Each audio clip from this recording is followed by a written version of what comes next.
DC, Star Wars. For every universe, there are infinite stories. And infinite possibilities.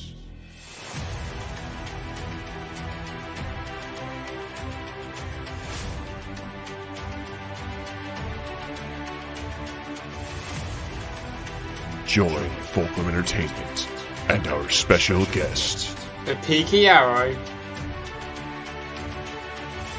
as we ponder the question,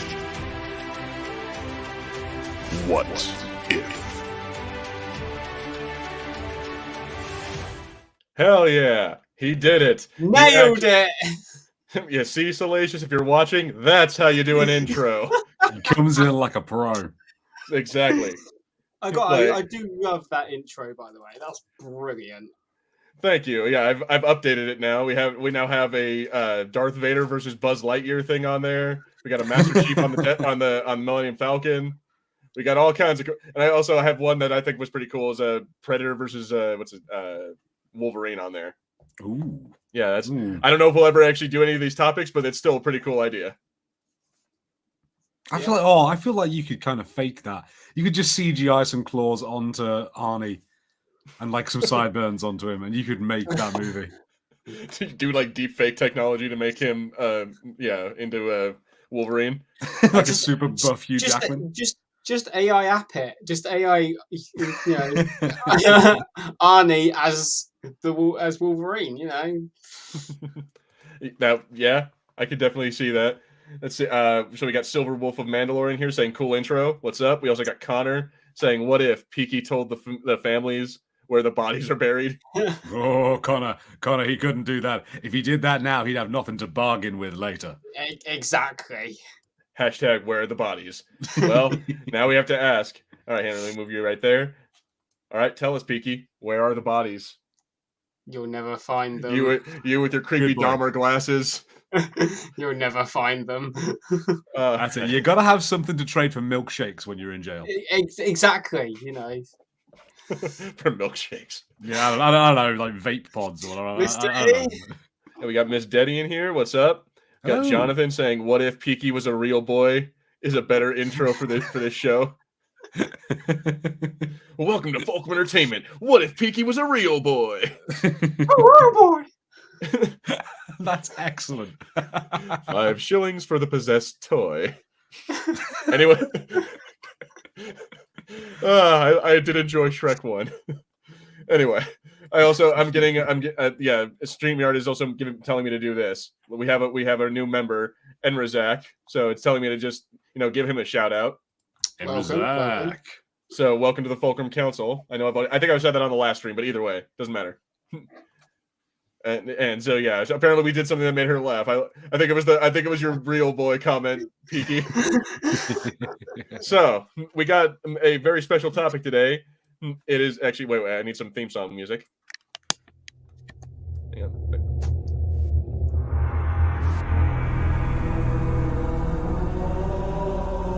G Studio. Yeah, it's dude. See, don't you like that? All right. And before we get copyrighted, that is oh man, some of the best music for one of the best video games. And today, where we're going to be talking about the topic of what if the Galactic Empire ever encountered the Covenant, and I guess by proxy the UNSC. But we don't. Yeah. UNSC would get owned in a heartbeat. Yes. Like nothing against the Master Chief and the Spartans and the Marines and all that, but I'm sorry, but we got bullet weapons and they have blasters, they have lightsabers. Yeah. We got jack crap compared to them. Interesting. I'm interested to hear that, because I have to set up right away. I'm going to be doing very little of the talking about this. I'll be there going like, yeah, man, that sounds dope. But because I don't know nothing about your Halo, I'm going to be taught at some point here on the channel. So yeah, I was actually going to talk about that. Maybe like we could do that next Friday or something like that. We'll play Halo 1 on co-op. Okay, yeah, we can do that. So yeah, be on the lookout for that, because then Harrison's going to get a nice education. But basically, Harrison, the Covenant, like you know about the Galactic Empire, we all know who that is. But the Covenant, just to kind of actually, well, I mean, most of us. I mean, if you haven't been living under a rock for the last like 40 years, yeah. Connor, you know, don't you? Like Jonathan. I'm just gonna call out Miss Detty here, who has never seen Star Wars. Oh wow, Miss Detty has never seen. Okay, so if you've been living under a rock, or you're Miss Detty. All right, okay. Have you played Halo, Miss Detty? Like, or are you just here? When I was talking to Miss Detty about me coming on here earlier on, it didn't sound like she knew what Halo was. So she's just here to show moral support for Peaky. Yeah. That's excellent. You know what? I appreciate that. I hope we can find some things to keep you interested. Okay, but yeah, I mean, I feel like the Galactic Empire should be something we all know, but all right, fine. But I'm just gonna go over the Covenant though. Yeah, they basically humanity, like when we were the year is 2552 or 25, like I think it's like 30. I think it's like 25, like 30, something like that. Around that time, but yeah, humanity is out among the stars. We're all traveling and hanging out, and we discovered interstellar technology and like slip space technology, which is their version of hyperspeed or faster than light. And what that is essentially that I'm not going to get into that. What happens with that is that they basically end up on a on the planet Harvest, which is one of their farming planets. They run into the Covenant. And it's up until that point, they've never really run into an intelligent life form or intelligent aliens in the galaxy. Okay. So the first time they do, it's a very hostile Covenant force, or it's a very hostile force of not just one, but like 6 or 7 different kinds of aliens. Yeah. The Covenant, the Covenant isn't the species. The species are kind of mainly Sangelis. Like that's one of the main races and main factions of the Covenant. Yeah, otherwise known as elites. That's the big guys. That's the elites. And then you've got multiple different races. In the Covenant is basically just what they call as like their empire, because they're all different systems and planets that they have conquered and like basically took over under their control. So they've kind of taken species from those planets and put them into their armies, basically. Yeah, and so that's what they look like. They're like 7 to 8. They're like 7 to 8 feet tall, much bigger than any human, and they are brutal. Like they have plasma weapons. They have these things that are essentially like lightsabers, which are energy swords. Yeah. And yeah, they're able, and one thing that kind of makes them a little freakier is that they have that weird like opening jaw thing that kind of like a predator. Yeah. Yeah, and so they're able. Yeah, so like you can say like by their strength they're able to lift over, like to knock over cars. They are much stronger than any human. Yes. But they're not. Yeah, they are very much not the only one. Like there's also grunts, which are like little guys, which are incredibly easy to kill. Yeah, so they're called the Nagois, I think is trying to pronounce some of these names is like really weird. But yeah, they're kind of like they're the pawns basically. They usually get sent into the battles first. They remind me a lot of Tyranids. If anyone out there knows their Warhammer 40k, they remind me a lot of the low point figures of Tyranids. Yeah. Like they're kind of like I've heard them compared to what's it from StarCraft, the Horde or or like Zergs or something like that. Yeah, the Zerg, like Zerg Rush and all that stuff. Yeah, I've heard them referred to like compared to that. But at any rate, yeah. So here's the basic one. Yeah, they're called the Unggoy. Yeah, the Unggoy. There's the Unggoy. Yeah, and there's like several different kinds of those. There are the Kigyar, which are jackals. Yeah. They're like they have shields. Mm-hmm. They do have like sniper rifles as well. Yeah, they're the snipers. They have giant like bugs called Yanmi, but again they're called drones or like buggers. What I like how they like if they're Australian Marines, oh filthy buggers. Oh, look, Yeah. tigers. Yeah, there's G-Force. It's good to see you. G-Force. Yeah, got the Hogorux. choking the Sorry. chicken is Peaky's favorite pastime. Jonathan. Oh, Jonathan actually complimented the show, by the way, earlier on in the evening. He said that you guys have an awesome channel. Oh, thank you very much, thank you. Jonathan. Still, He didn't want to say. He didn't want anyone to know about this, so I'm just gonna out him. it's like I you really appreciate little it, Jonathan. shit. Thank you very much. Yeah, but thanks, man.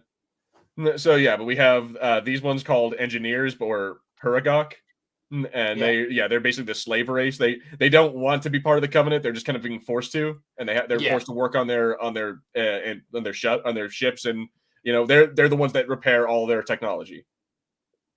Then we got hunters, which are these are the really scary ones because they're not really aliens. They're made of a bunch of alien worms. Like they're a bunch of alien worms put into a suit of armor. Yeah, they're literally just like Gilbert said, like a mass puddle of worms that get fused into armor, like. Mm-hmm. Oh, right. And they have big, kind of energy blaster cannons on their fused onto their arms, as well as a shield. Interesting. Yeah. Okay. And then like what you just saw right here, actually in the on the screen. Yeah, that's basically what they look like compared to the Master Chief. Although, if you play it on like legendary mode, they're much tougher to take out than just throwing a grenade at them. Hands down. That's interesting. But basically, these are the different kinds of ones, and then they also have like primate ones called brutes, which are the Jirohane. But basically, going over all of that, Harrison, do you think the Empire stands a chance because they have Stormtrooper and Stormtrooper with jetpack, and then Stormtrooper with black armor? Yeah, so I think that's where, for me, with the very limited knowledge I have of Halo, I was kind of aware of the Covenant's like thing of they come in and their aim is to like assimilate you into like them. So you either are enslaved or you like sort of join in. Yes and no, because when they come across humans, they consider humans to be like in. So they're a whole. The reason they're called the Covenant is because they are like their religious group. Like they follow a group called the Forerunners, which that's their god, which was like they are an ancient alien race that created the Halo rings, and then also a bunch of other crazy stuff. But the Halo rings, obviously, because the game is called Halo, that's their main focus. Is it's basically a weapon of mass destruction. And here I got a fun little thing just to explain to you what a Halo ring does. Here I got a fun little thing from the game. Technically, this installation's pulse has a maximum effective radius of 25,000 light years. But once the others follow suit, this galaxy will be quite devoid of life, or at least any life with sufficient biomass to sustain the flood. So yeah, they created a weapon of mass destruction to destroy all life in the galaxy, or they created 7 of them to fire all at the same time. Right. So yeah, but as a result of that, all the alien races that that are in the Covenant, they were all created or they were all born on planets that orbit a Halo ring, and as a result, they all believe that God chose us, and then all other species are considered like infidels. The main the leaders of like the whole Covenant thing are known as prophets. Yeah, and they're there's several prophets, but one of the main one you constantly come across in the game is the Prophet of Truth. Yeah, so they're kind of like the preachers, so to speak. Like they're the ones who talk from their religious sects onto the others, basically. All right. Yeah, interesting. Here I will pull up as soon as I can find it. As soon as I can find one. Jesus Christ, they're all the way at the end here. Yeah. I just want to say hi to a bunch of people in the comments. We had loads of people show up. So we have had, let's see, we had Rolando who turned up saying hello, and Connor, not one to miss a shot. No, Rolando, it's Halo. Oh, dude, I got a bone to pick with Brian right here. Hang on. Brian. Yeah, he put, isn't Halo's hero just one stormtrooper in fancy armor? How dare you? How dare you, sir? Ooh, Master Chief is more than that. All right, so yeah, that's actually kind of messed up. What happens with the Spartans is actually kind of screwed up. Is they get their children, like the first Spartans or the second generation. It's it's complicated, but let's just say the first generation of Spartans, because it's easier.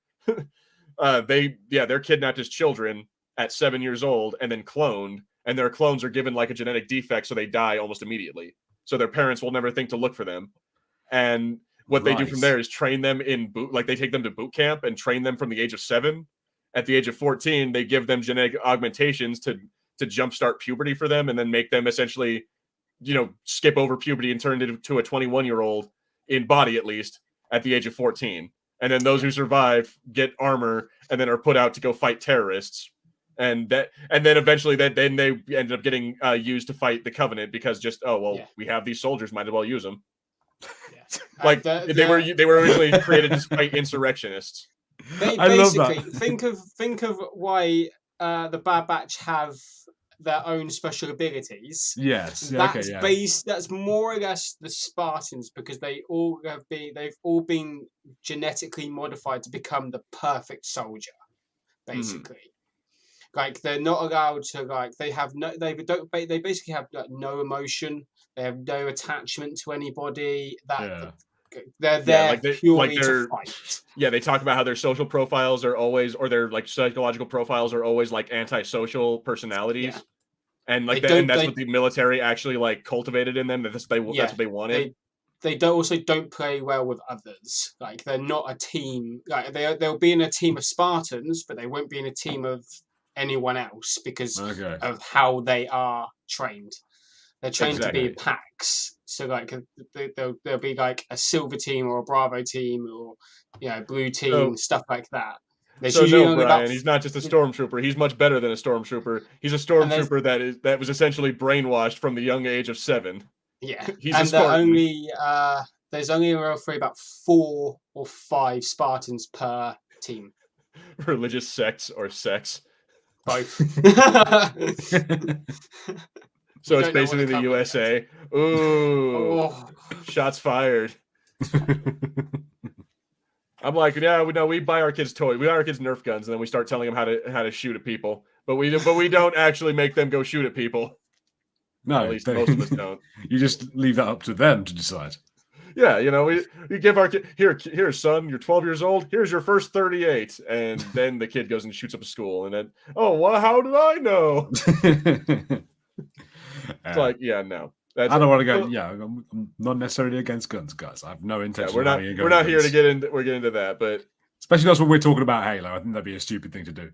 Yeah, all clones are modified super soldiers. Well, see, that's the thing. So the Empire, depending on what time the Empire you use, they would have some super soul, like they would have some clones left over, and some of them would have, just be normal people. So I don't know. It depends. And then we also have to ask ourselves, would the rebellion get involved with the Covenant? Like, would they? Because the thing about the Covenant is they're indiscriminate. They want to kill all humans and all species that aren't part of their religion. So it's a matter of that. Of like, do you think that the rebellion would actually like join the Empire in that, or do you think the UNSC would even join the Empire? Well, I'm mentioning this. So David Kay has brought up the process that Gilbert describes is quite similar to the Warhammer 40k Space Marine creation process, which kind of like it does have a similarity to that. And I very much feel like that there's a big shade of grey in that as to like whether any of this is morally correct. So I think what we're going to do here is that the Empire kind of become the good guys in this. And I think like it'll be interesting to see the Empire maybe trying to get some of that. They're trying to evolve their combat. Yeah, and look at Harrison with his references. Yeah. So I went and had a look at a few things. So I tried to get some stuff to have a look at what we do. Some were better than others. This was quite a nice one. I like that. This guy here on the left, I think, is my preferred favorite. I think that one kind of like melds the two helmets a bit better. Yeah. Not everything always worked. These guys were kind of cool, a bit more Master Chief leaning. I think this one over here, I quite like. He's got a bit of a kind of stormtrooper vibe going on. This one seems more like, I don't know why a stormtrooper helmet turned into that flying robot from Flubber. I don't know how it happened, but that's what we ended up with. And just regular Master Chief. I like in that, just though. white armor. Yeah. But I think some of these ones are quite good. I think some of the better ones that I there had was when I tried to go, well, maybe it's not so much that we get like a bunch of Stormtrooper Master Chiefs, because like what you're saying doesn't sound like it'd be so mass produced. But what if it's just like single people like Vader? So we got kind of a Vader Master Chief crossover, which is mostly Vader without a cape, I will admit. But Yeah. Vader looks pretty nice without his cape in some of these. Some of them are better than others. I think the one that's best, this is the one that I think is the best. Oh, I like that Of one. That's kind of like that helmet is a very Fallout Brotherhood of Steel look. You're right, actually. Yeah, actually, it does really have a vibe of that. But I kind of like this thing of, really heavily armored Vader. So just, I don't know, just something a bit more, maybe more agile. Maybe they fixed him up a bit better than the Emperor had. Maybe the Emperor dies or something. And so, like, he's not restricted like that way. I don't know. I just want to share this because this didn't work out, this AI image, but it is like the most funky Vader I've ever seen. I just love this dude. I love his. What is going on with his hand? It's just like, Vader wants you to boogie. See, I found. All right, so actually, one of our fans shared this with me, and I think it's just really cool. So here, I'm gonna add that to the stream. So this is Halo 3, but with a Battlefront mod on it. So they have like Death Star and all. So I just think that's really, since we're talking about it, I think this is really cool to have like Master Chief or like someone running around on the Death Star, and teabag other people. That's not great, but the tanks. Yeah, like that kind of stuff. I think that's just a really cool visual to go along with what we're talking about. Having Master Chief, and then also have Halo tanks versus like Empire tanks, because they mostly use like plasma weapon based stuff. Like they have like ghosts, which are little like one person, they're like little motorcycles, but with guns on the front. They have they have banshees, which are pretty cool. They're again like one person like little planes, but it's the weirdest thing, man. It's like they jump into like a little tiny pod and then they just go fly. It's weird, but it's cool. Like you gotta check out this game, Harrison. 2 different weapons on the banshees. They've got the little plasma like cannons, and then they've got like an ion beat. Now that said, I feel like a TIE fighter probably beats a banshee or like a ghost. Yeah, so that's a ghost. Here in a second, it's gonna pop up. There we go. So yeah, that thing right there. I'm like, I feel like a TIE fighter totally beats that, and then even like an X-wing. Like anything that they can do in Halo, they probably like. I feel like Star Wars probably wins with the vehicles. Yeah. Yeah. How do you think, Harrison? Because there our version, like the UNSC, we have space like vehicles partially, but like our versions are like we have a Pelican, which is like a troop transport. That's just a normal. That's basically just a normal plane. It's just with jets. Yeah. Like we have they have Hornets, and that's like again tiny little plane, but it's still just a plane. Yeah. Whereas like even the most like light craft in Star Wars is capable of like leaving orbit independently. Yeah, and jumping into the next system. It can fly both in atmosphere and in space. Like, a lot of them also have hyperdrives attached. I think the Pelicans can fly in space. Pretty sure I've seen Pelicans being able to either be capable. Yeah, like the Pelicans they are space worthy, but even then, it's like they're not really much good because they're meant for troop transport. Like they have guns on them, but they're not meant for like heavy combat.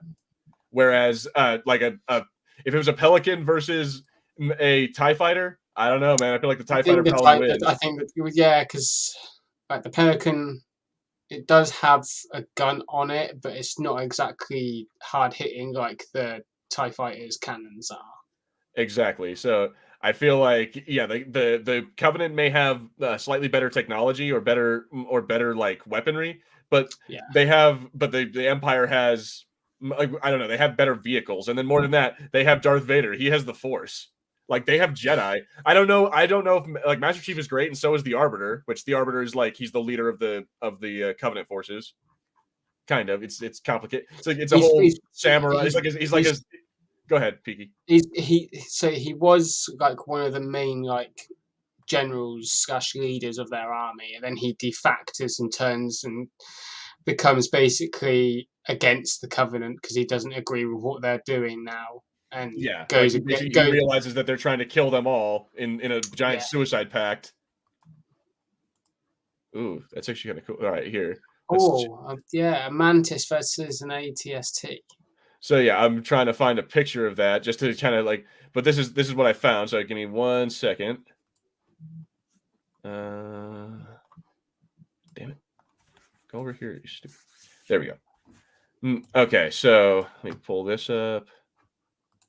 There we go. So yeah, like that's the ATST. The Mantis, I think, is slightly smaller, but yeah, they have comparable technology, at least as far as the UNSC goes. Yeah, because obviously the Mantis has a machine gun and rockets. So you'd be able to hit very hard and fast against the ATST. Like whereas if you think the ATST's cannons aren't exactly quick firing. Like, exactly, yeah. Like the ATST, and then also it's not as maneuverable. Whereas I would say this one, like you can actually I think you can jump with this thing. You can jump with the Mantis. The Mantis can jump. It has hydraulics in its legs. So yeah, it's able to jump, and whereas the ATST is not. So like, yeah, they have comparable technology. Although again, like I think we've already kind of covered that the Master Chief, like the UNSC would probably end up supporting the Empire in that regard. Like if brought up against the Covenant, like there's no way the Covenant and the Empire would work on the same side. And if it did, like Darth Vader would be like, "You work for me now," and like kill the freaking what do they call it? The prophets. Yeah. Like there's no way the Emperor is going to allow another like empire to come along and just exist, especially. Yeah. Oh, actually, here let me pull up Death Star versus High Charity, because yeah, their place is like they have like a giant planet-sized like mushroom. So here, let me pull that up. And yeah, like that's like you've seen the Death Star, but these guys have we got so many tabs. All right. There we go. So yeah, that's their base is basically like High Charity. It's a giant like city space station, but it doesn't, as far as I know, it doesn't have like a planet-ending beam on it. Like it seems like the only way that they'd be able to beat the Death Star is by using a Halo ring, but even then, that kills them too. So I don't know. Go ahead. I'll let you talk for a little bit. One Halo ring would probably be able to take out the Death Star without taking out the entire galaxy, because it's only if all 7 rings are fully active. So if the Covenant were obviously like if the UNSC was with the Empire, and obviously the Covenant somehow managed to get onto a ring and get the coordinates for the Death Star and lock onto it and shoot the beam from the Halo ring, I think the Death Star would easily be wiped out. Because obviously that's kind of what the Halo rings were there for. Yeah, exactly. But yeah. So yeah, I don't know. But then here's the weird thing is that the only way you can access a Halo ring, the beauty of the Halo rings is that you can only access them if you're human. Like you can only work them if you're human. Yes, because so basically the backstory for the Halo rings, Harrison, is they were created by the ones that came before any other life in the universe, called the Forerunners. They're basically the ones who the humans are made in the image of, more or less, and all other life in the galaxy took form like just through evolution. Basically, it gets really weird. Like there's like when you get to Halo 5 and on, it starts talking about how like humans used to be like spacefaring race, and then they were like bombed back to the Stone Age by the Forerunners. But still given like the ability to use their technology, and that's why they're all their AI called humans reclaimers, because we're meant to reclaim that our spot as the supreme beings in the galaxy. Okay, interesting. And interesting crossovers, I think, with some things from Mass Effect. It's interesting to hear. Yeah, somewhat. Yeah. Here, let's see. Jonathan Redmond. So here we see. I think they're talking about Doom Guy. Yeah, they're I've talking been about loving Doom Guy. this conversation about like who is the best like first-person shooter hero. I'm throwing my thing in for Doom Guy because I'm a big fan of Doom Guy. Gets to I the like point. Doom Guy too, but Master Chief could totally kick Doom Guy's ass. I don't care how many no, demons he he's killed. no, like, dude, because Doom Guy. I think that's like, a conversation for another Oh, that's another a what if. That's a whole what if. What if Doom Guy and Master Chief fought? Like that's a whole other one. Although several people have already. This is like the Superman and Goku discussion. Yeah. Yeah, Like, okay. It's a question that has no answer. So yeah, Brian saying First Order Master Chief. I don't know about that part. See, we're talking about the Empire, not the crappy First Order. Yeah, Enrazak saying, greetings, folks. What's up, Enrazak? Says Jonathan saying, WTF, Harry? The Empire are the good guys. Haven't you seen the movies? But yeah, they are the good guys. No, Luke Skywalker joins a terrorist unit. In this instance, because that's one of the things I'm trying to think of. Like, I think there would be a sort of like everyone groups together against the Covenant, and like you get sort of like the Empire's like everyone goes like the Empire are bad, but we have to kill these guys, otherwise we're all done. The enemy of my enemy is my friend type scenario. Yeah, like, you know, because I think if they came in and sort of shown that they were a threat to the Empire, like everyone understands there'll be a threat to them as well. Yeah. So it's like, yeah, let's and maybe we can find some common ground amongst Especially all this. if like the rebellion got hit, like, you know, got information that this race was taking out the Empire single-handedly, and they'd be like, right, they're gonna end up coming after us as well if we don't band together. Exactly. Yeah. That'd be really cool to see, kind of like Luke and Vader like standing back to back, blocking like blaster fire from like grunts and everything. Like that'd be a really cool like father son like parallel of them temporarily, like, you know, standing side by side battling type. Like having tearful conversations of like, why can't we always be like this, Dad? Yeah. You missed my 10th birthday. I would end up seeing, like, I could see that this ending up like the Covenant wants to try to activate a Halo ring, and then as a result, like the Empire and Rebellion have to work together in a final desperate attempt where they just throw all the TIE fighters and the X-wings at it. You know what I'm talking about? Yeah. Kind of like every other Star Wars movie. Yeah. Like, I would be down for that kind of. No, go ahead, Harrison. One thing I was trying to work out on for that, to kind of get across some of these things, with the other things would be sort of taken into the Covenant. I was trying to get like a Rancor, like elite sort of thing, like a Rancor brought into the Covenant. Oh, yeah. It's a Rancor with fucking Halo with Master Chief. Yeah, it's not quite worked out. It's still kind of But dope. also, like, saying about, obviously, like, it's probably kind of a completely different what if as well. But like, what if the flood came into it as well, Gilbert? Oh, I completely forgot about the flood. So yeah, that as it is with you know, most games, we have to have a zombie of some sort, and like most first-person shooter games have a zombie, and this game is no different. So the flood is something that, for some reason, like that's why the Halo rings were created to begin with, was to destroy the flood. And yeah, it's like, or anything that they eat. Like it can't really destroy the flood because it's like the flood is like a microscopic. They're kind of like clickers almost, or like cordyceps. They're like kind a of like fungal, weird, like, yeah, they're like a fungal species that will latch onto any biomass. And all it takes is one little like thing, one little like spore to hit you, and then you'll start changing. I love this because everything you say is something in another sci-fi show. It shows that all sci-fi like universes had the same stuff in them. Yeah, because like that's the orcs, and then like half of the stuff you said in the Tau as well, like from Warhammer 40k. It's incredible. Yeah, no, the flood are basically necromorphs. You'll mutate, and then once like that thing that's mutated, if it gets killed, more spores will end up releasing from that, and it will mutate other things differently. And sometimes you'll get ones that will like literally are there just to basically the suicide bombers of the flood, that they'll blow up and just release hundreds more spores.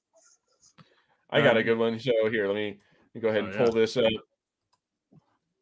So check this out.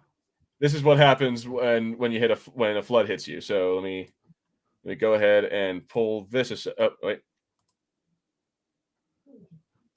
All right. And it doesn't take very long for you to start transforming into one of them. Next thing you know, and they're a hive mind too. So anything that guy knew, now the entirety of the flood knows. At least you got friends. Yeah, basically, if you're like the president of the United States, let's say, and a flood hits you, now all the nuclear launch codes are now inside the grave mind. You think the president remembers those? Could you imagine if one of those got into like the Galactic Empire leadership? Like if Darth Vader got hit with one of those, oh dude, you're screwed, because now a flood can use the Force. Yeah, and a lightsaber. So if Darth Vader ended up getting infected with the flood in turn, so then everything Darth Vader knew, the whole entire grave mind knows. Can all other flood species use the Force? That's a good question. That's a scary question. If like you get a Force user to become a flood, then will all flood now? Oh, that's a scary thought. It's got like precedence in Star Wars, because Red Harvest, the zombie prequel book, where you have the weird virus that's made using the plant, the sentient orchid. It like grows within things, and it has a hive mind. And then it like they all learn as they go along, and so because it breaks out in a Sith academy, it's all these zombies that know how to use lightsabers. All right, I got it, guys. So yeah, basically through like I have a whole scenario here. So we're in the Star Wars universe, and like maybe during a battle, like the UNSC, the Covenant, maybe at one point they get attacked or they get boarded by a flood, by like a flood spore or something like that somehow, or one of the ships already has it on there. But how awesome would it be that like they fuck up? There's like, oh shit, we get us out of here. They enter something into the computer, and in doing so, they go through a slip space rupture into the Star Wars universe. Like they end up in the Star Wars galaxy somehow.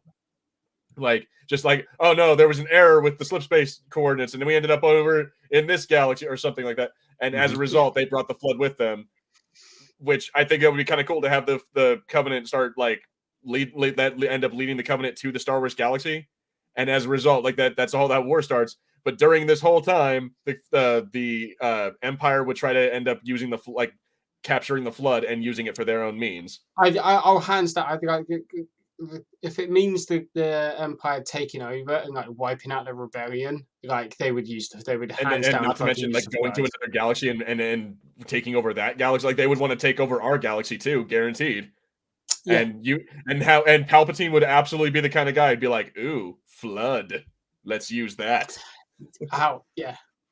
Because I mean, all it takes is one spore and you're screwed. Like all it takes is one of those little guys, and the entire ship is fucked. Yeah. Well, Cam came into the chat and said, late to this conversation, but have you talked about the possibility of Palpatine bringing the Covenant into the Empire? And we haven't really. We've sort of gone on to the thing of like them fighting them off. Yeah, because like you were saying before, it doesn't sound like the Covenant would want to be. Like it seems really against what the Covenant's about. Yeah. On the one hand, the Covenant wouldn't be down for the Empire to join because they're both human. Like they have the experience of fighting humans already, and the Empire is mostly human.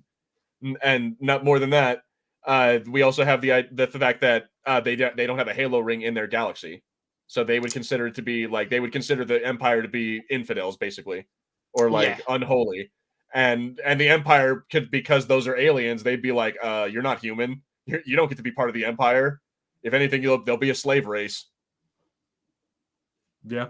Like you said, like Palpatine. Yeah, the Empire uses the flood as a biological weapon against the Covenant. Little boogers eat them, alien religious nuts. Yeah, like you said, like, I don't think Palpatine would be down with joining up with the prophets. Like the Palpatine is all about him ruling, no one else. So he wouldn't want to share that with the prophets.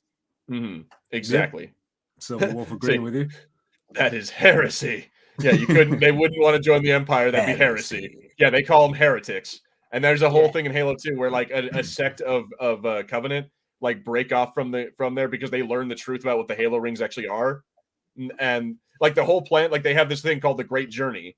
That's that they're all trying to do, and they're trying to activate the Halo ring, thinking that that'll open a portal or whatever. Like most of them think it'll allow them to go to heaven.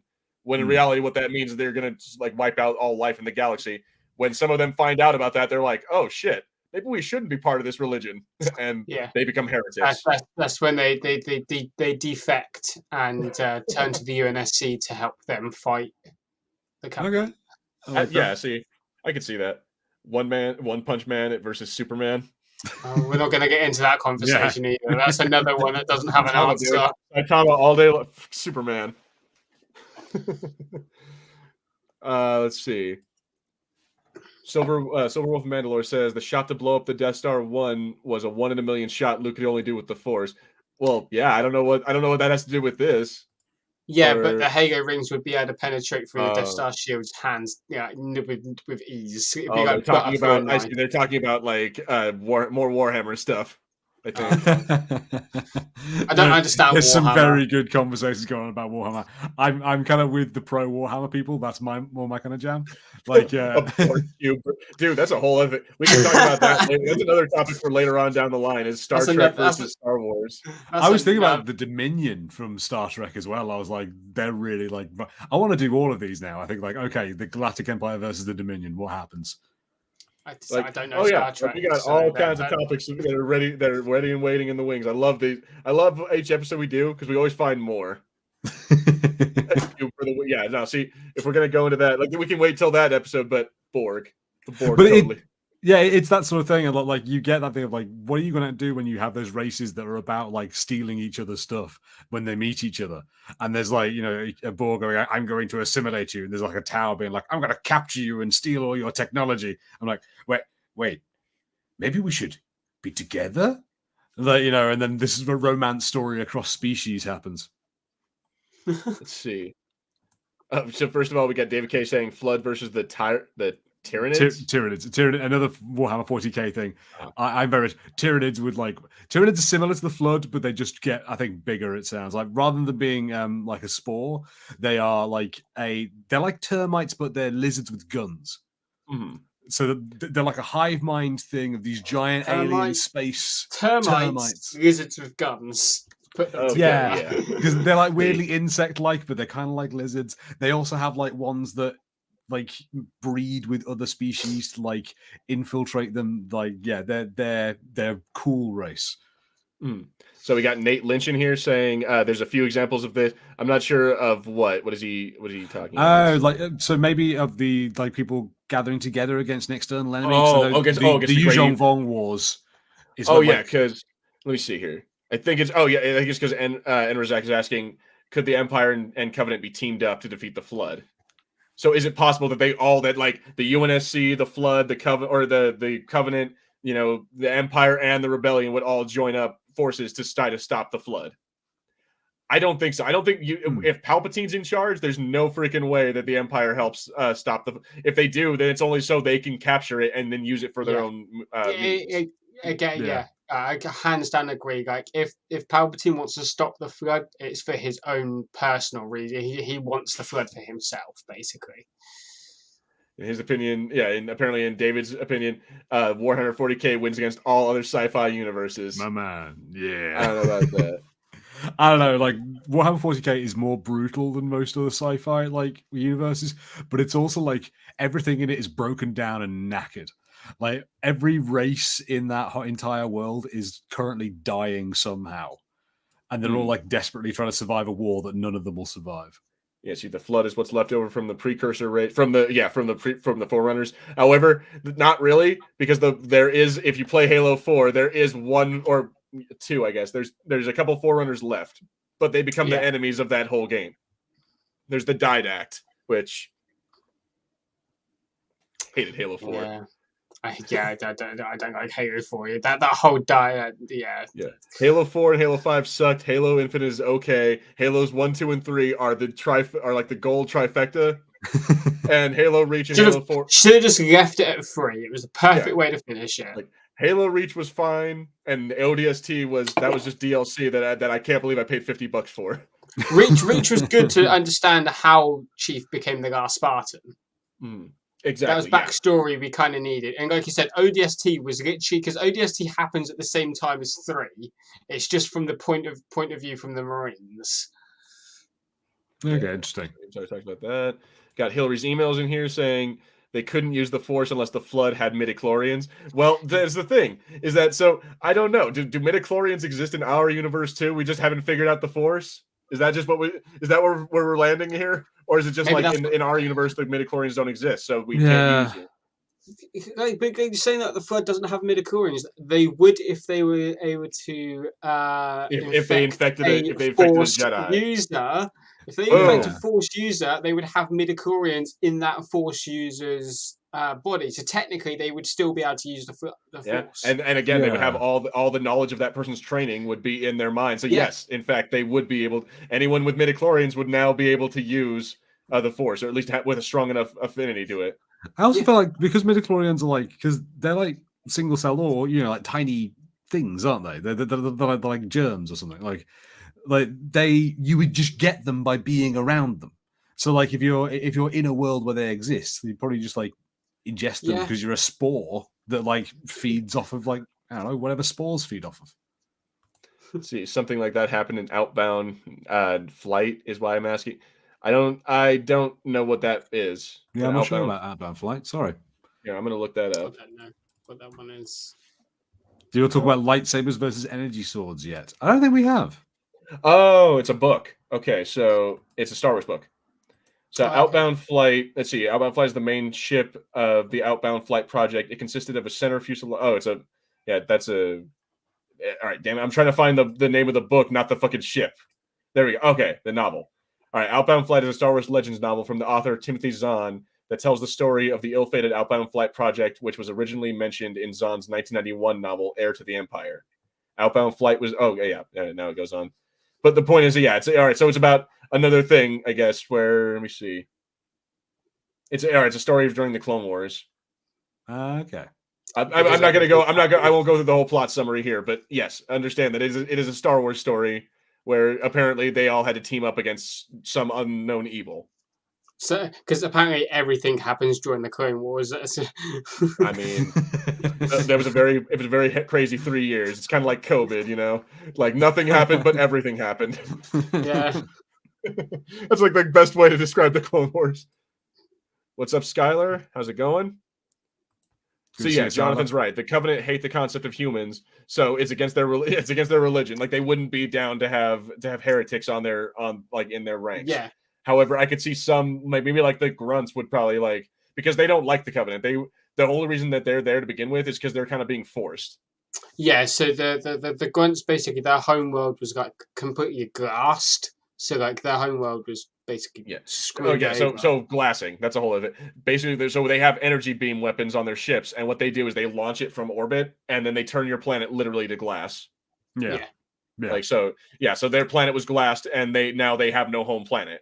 Like the only way they can live is with the Covenant, like with the support that the Covenant gives them, because they have to have methane to breathe. Oh, sure. So yeah, it's a whole thing that now they're basically like living on reservations inside High Charity because they have to. Yeah. So yeah, it's kind of tragic when some of those people like breathing masks on and like for them to be able to survive. Although let me tell you, there's nothing quite so what's it? It's called nothing quite so what's the word? Satisfying. Yeah, satisfying as shooting a grunt and watching him go and explode because the methane tank on his back. Yeah. Okay. Halo rings are like the Dead Space markers. I think that's what he meant. I don't know about that. Markers, the markers drive you crazy, and then they start turning you into necromorphs. But I don't know the Halo rings. Not necessarily. They don't. I suppose if the Halo rings release death, like sort of like this weird religious thing that if people actually do what they want to do with the religious thing, they'll just kill everyone. I can see that similarity. See, Silver Wolf says Star Wars is high fantasy, and something like Star Trek is sci-fi. Is just normal sci-fi. Yeah, which I do kind of get, and you have to sort of treat them with sort of different rules a bit. Microsoft needs to go woke and make the next Halo hero or the next Halo hero a handicapped, gender indeterminate woman of color.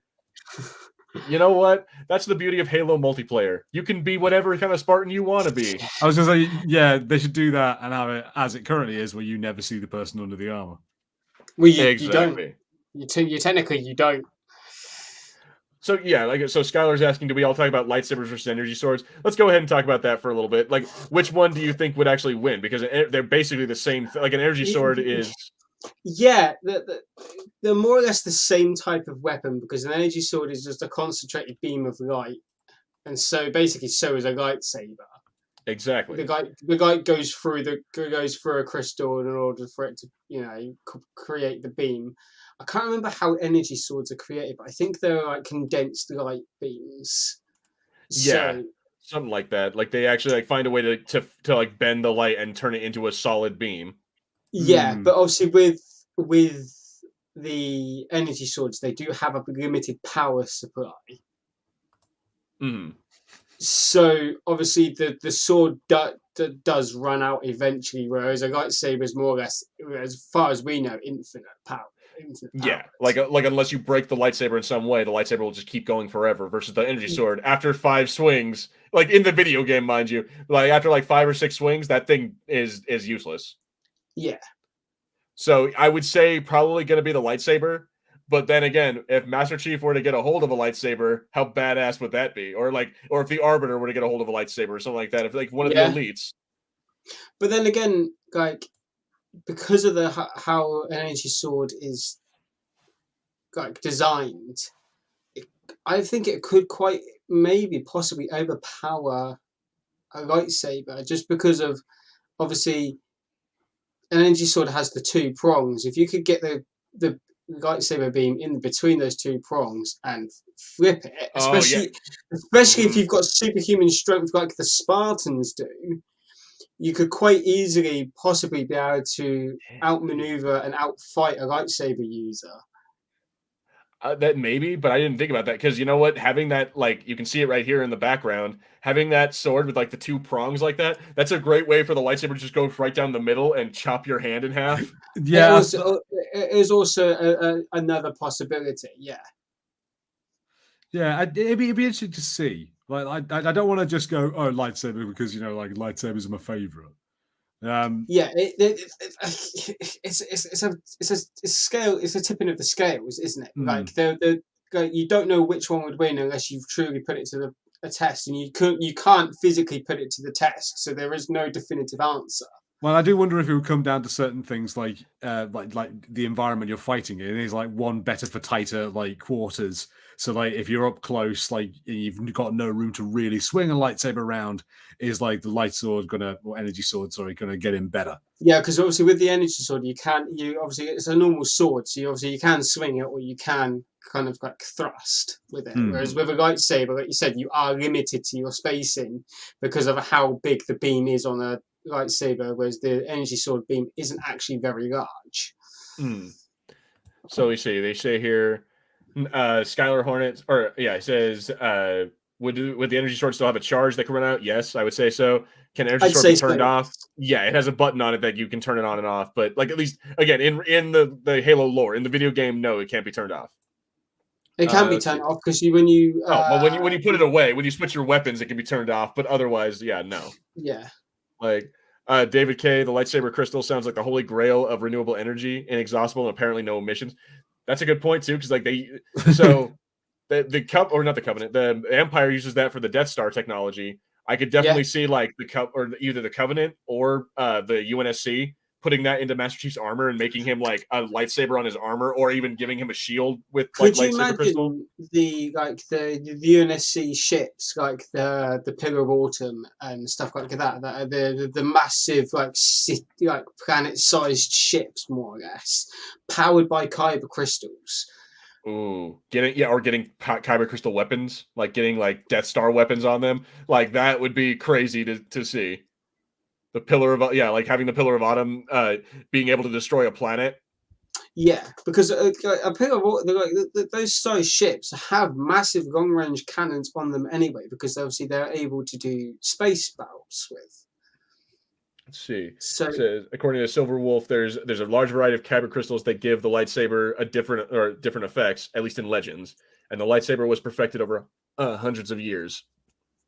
That is true. They go over that, and I think it's like the Dawn of the Jedi. They talk about how the lightsaber first existed. It was like the Force saber at first, and then it had to become like they had a battery pack that was attached to it that would make it powered. Like it took time for them to actually find kyber crystals and create them and turn them into lightsabers. Yeah. So Darth Maul's dual lightsaber would probably defeat an energy sword. I would agree. Yeah.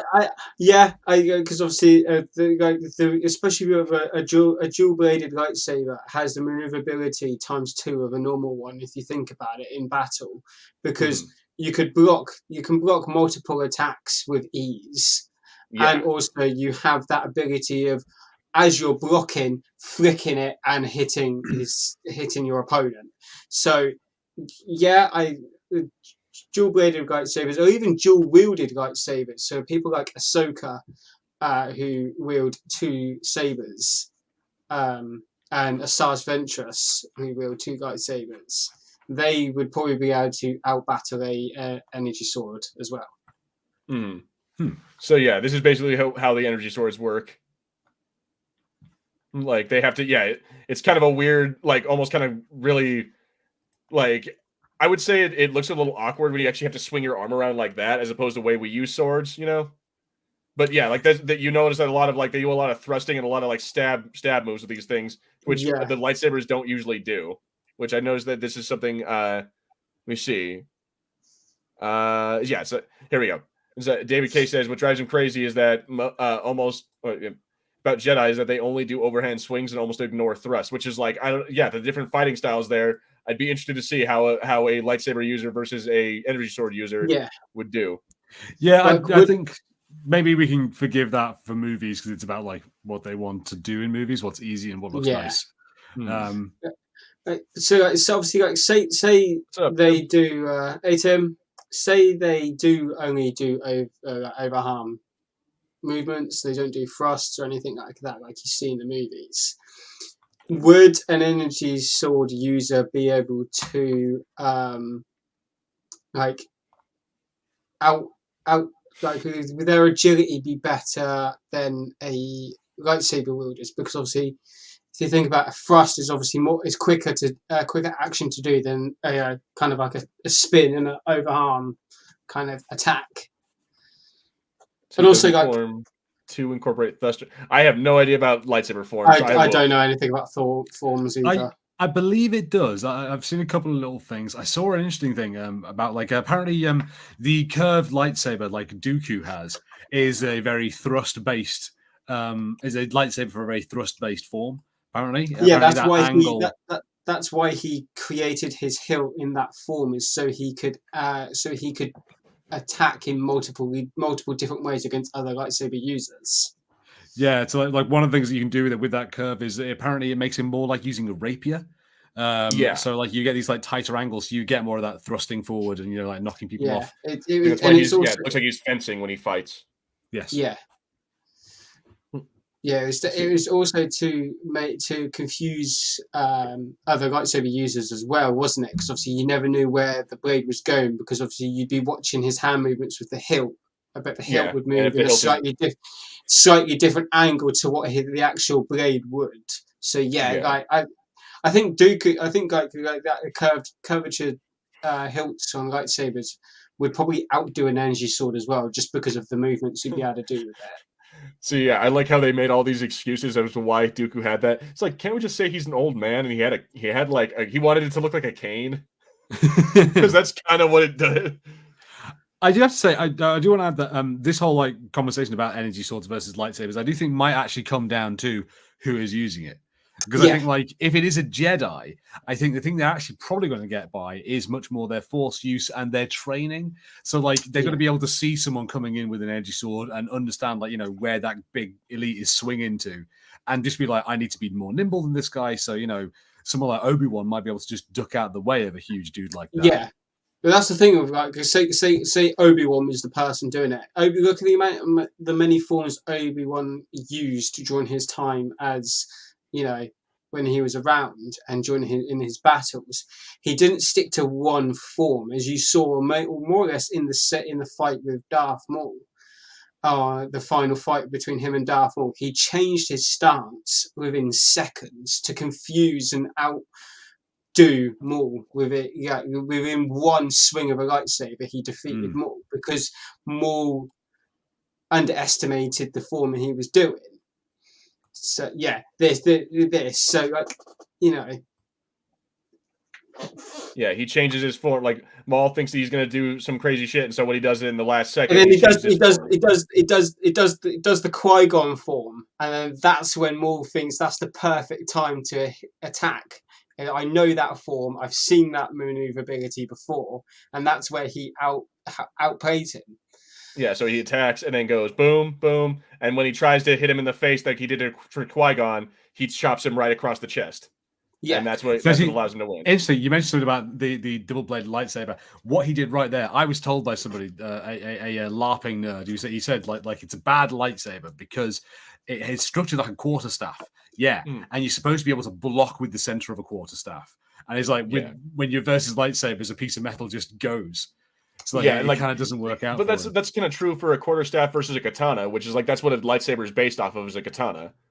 And so from the things I've seen, like basically forged in fire, apparently it would work.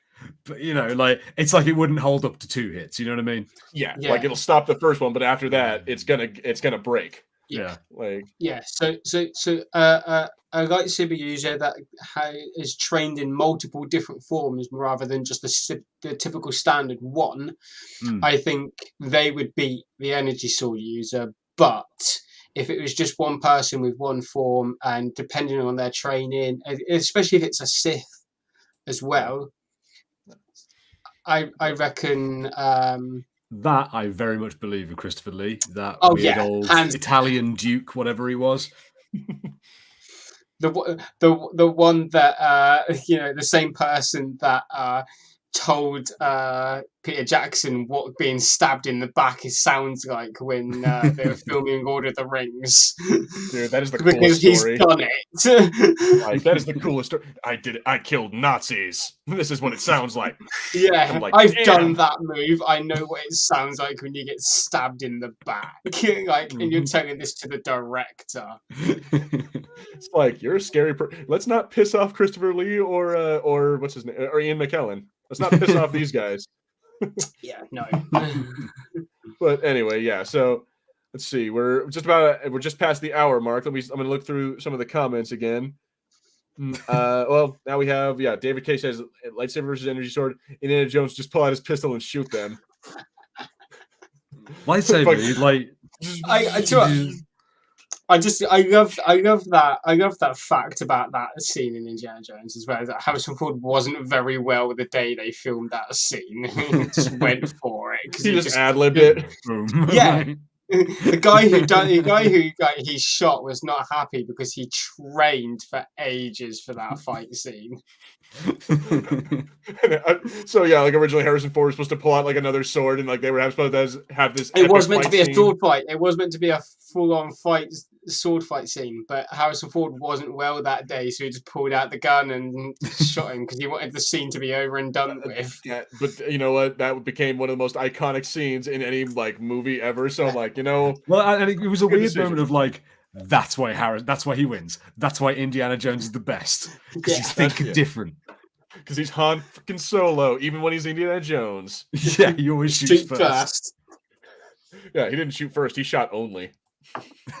Yeah. Hashtag Han shot only.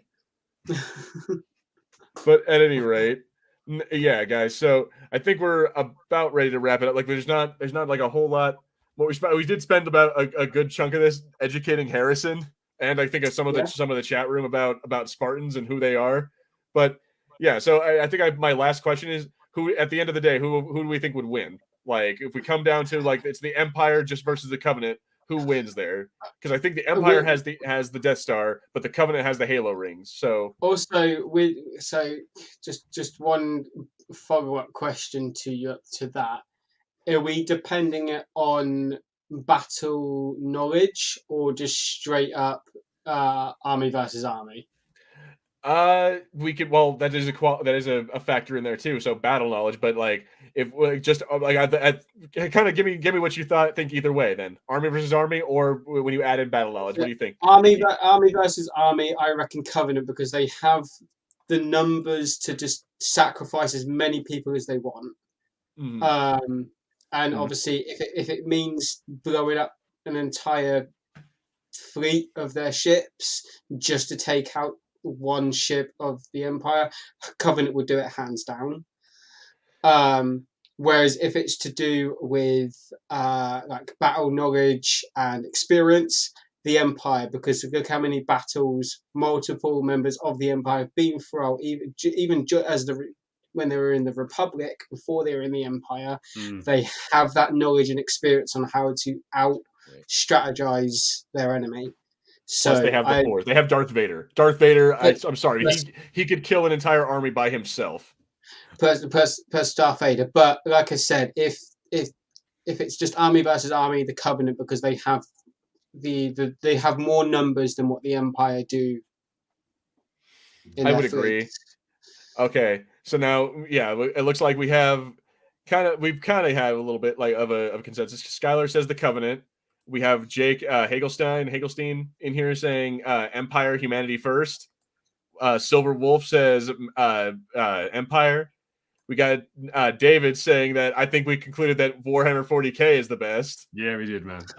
No, you we and me, did not David, we know. that. Yeah, What we confirmed was that actually Starship Troopers was the.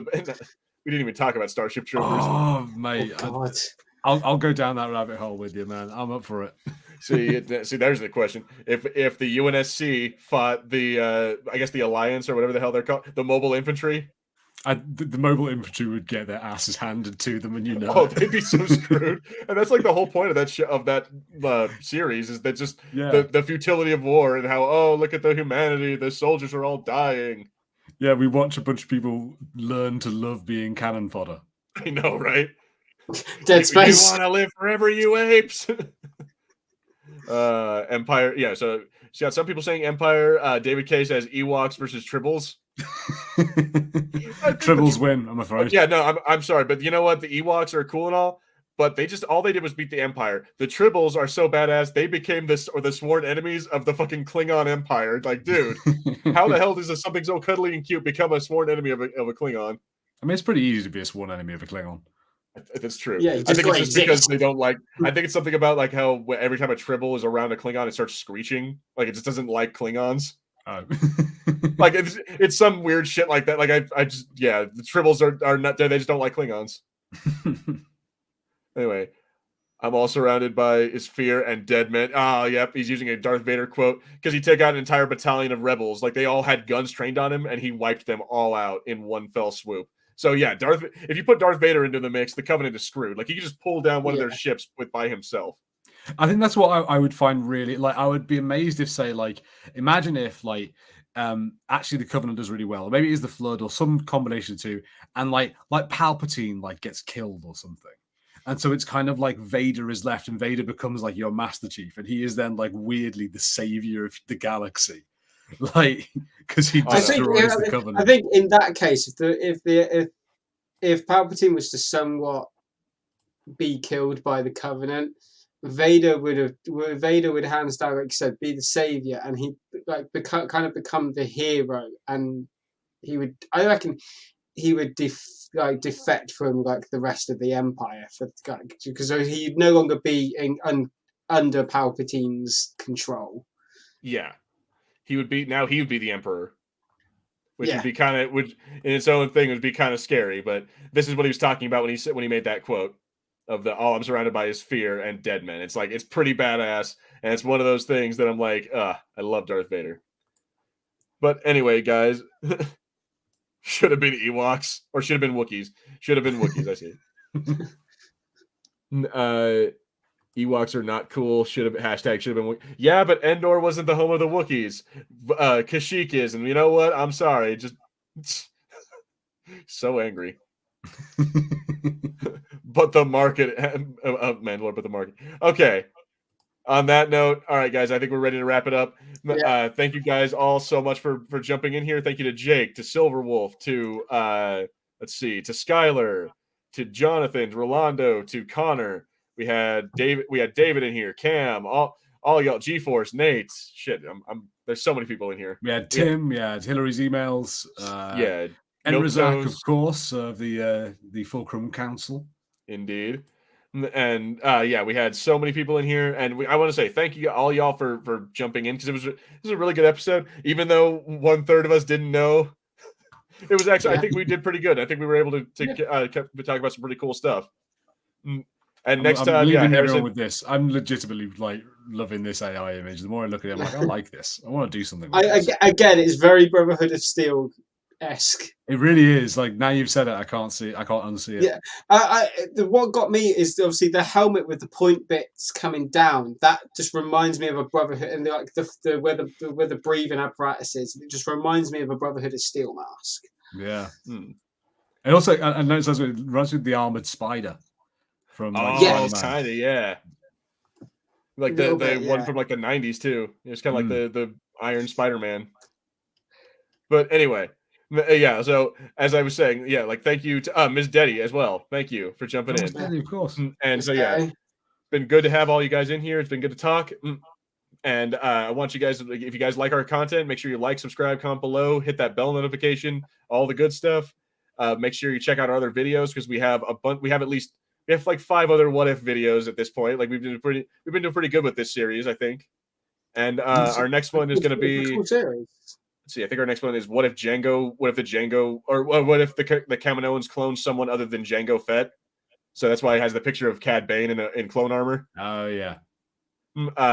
Which I might change that depending on how many people are into it. But yeah, the point is that's our next one. So check that out. Check out our podcast. Check out the audiobooks from Harrison, because last week he did, I think it was part 7.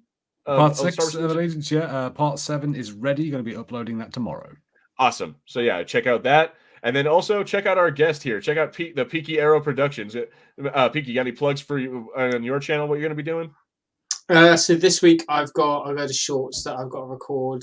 So I'll probably be doing those when I get home from work. But they'll be going out. I think I'm going to do maybe 3 or 4 and just spread them out through the week theoretically. Just until Friday, until I get paid, and then I can buy some more stuff for proper full-length content and unboxings. But yeah, just to get some content out there, I'm just going to do some quick shorts, just showing off a few bits of my collection that I've added to recently.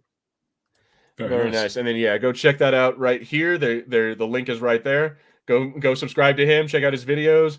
Go watch his Barbie the trailer review. It doesn't need any more views. It's on 3,000. It doesn't need any more views. Give it more. Give it more. But yeah, guys, and Show yeah, the but world, until then, tell YouTube that he is the Barbie man, the man who looks at Barbie trailers. Yes, the Peaky Arrow Productions. Then you'll have to do a review of it, or like a watch. You have to do like a watch party for it. It's like, damn it! I just did one thing. I didn't want to make that. I didn't want to become the Barbie. There was nothing wrong with being the Barbie man. I'm kidding. But yeah, guys, like I said, thank you all so much for watching. This has been Fulcrum Entertainment's What If. I have been Gilbert. This has been Harry, and this has been Peaky. We thank you guys all so much for watching, and we will see you guys next time. See you, everybody.